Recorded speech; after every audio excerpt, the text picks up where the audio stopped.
Havasamapanam Drushto maya tava mahakara Yogeshwara kala kala Yogeshwara kala kala. Namaskaram, welcome to Maha Shivaratri 2025.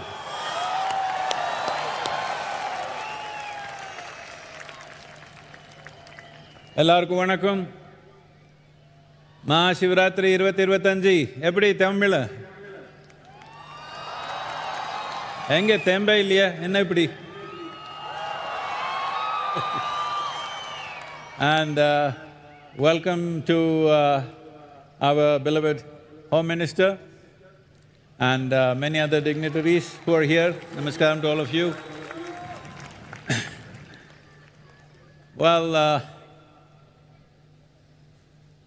in every government there are ministers and ministers, of course, but after independence, post-independence, there was one minister who was also a home minister. Without him, the nation wouldn't have gotten consolidated. You know who I'm talking about. So, what Sardar Patel did at that time to put the nation together was one of the most significant acts post-independence. Otherwise, we wouldn't be one country, for that matter. Though the misfortune of partition happened, still whatever could be mopped up and put together as one nation was done. But since then, many developments, political, secessionist and various other kinds of things, even small constitutional disruptions happened where the nation, though was one nation in paper, in many ways, there were parts of the country which were not really in control of the ruling dispensation. I have to say, our present Home Minister, present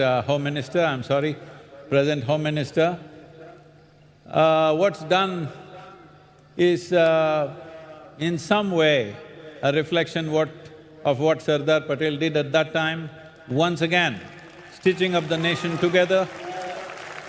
As all of you know, that slowly things were happening in the country, that every month there used to be a bomb blast. Next, where is the menu? Hyderabad, Bangalore, Mumbai, Pune, you name it. You have not heard of such things for last 10 years.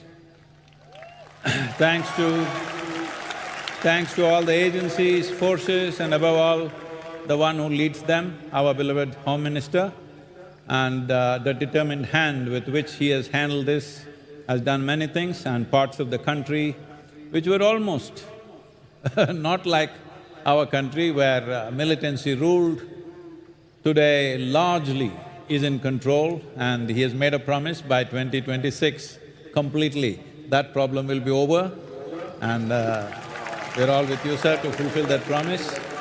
And above all, a complete reintegration of Kashmir as a part of India.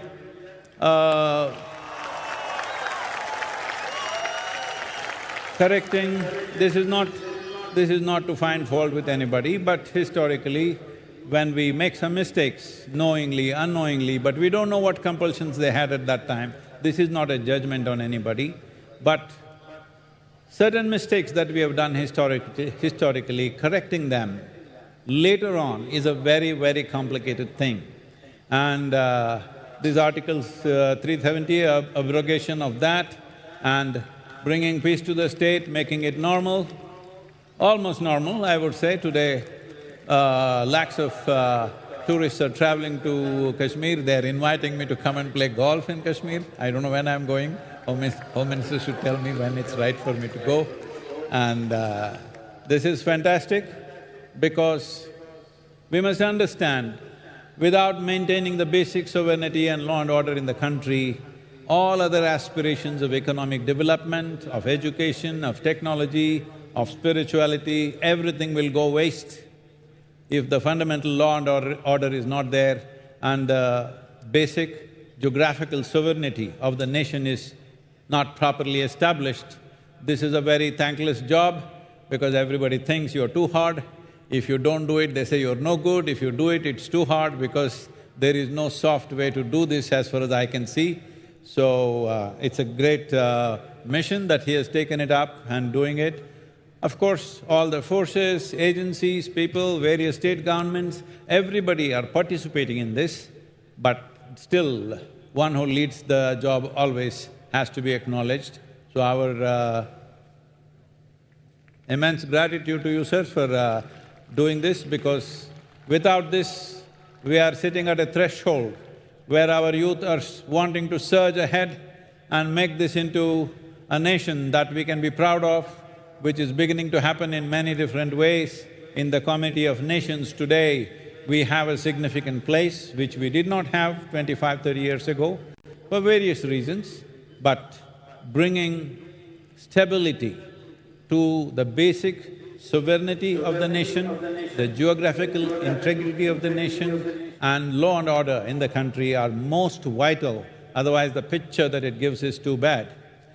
But this is Maha Shivaratri.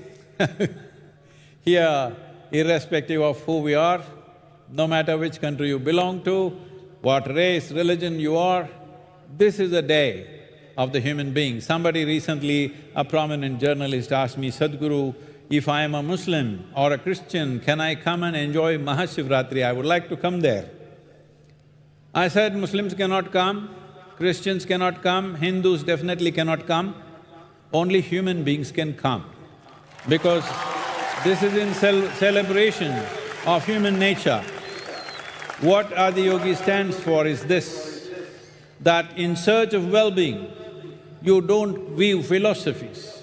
In search of well-being, you don't look up to heaven. In search of well-being, you don't do some crazy ritual. In search of well-being means you turn inward because human well-being is generated from within. The science of turning inward, which today largely in one single word it goes as yoga, this science, the basic spine of this knowledge that he created is the basis of almost everything that is happening on the planet in the name of spirituality. Nothing is outside of the 112 ways. It is to honor these 112 offerings that he made to us that we put up this 112 image of him. But we must understand, Adiyogi is here not to remind you of the past, but it is a promise for the future.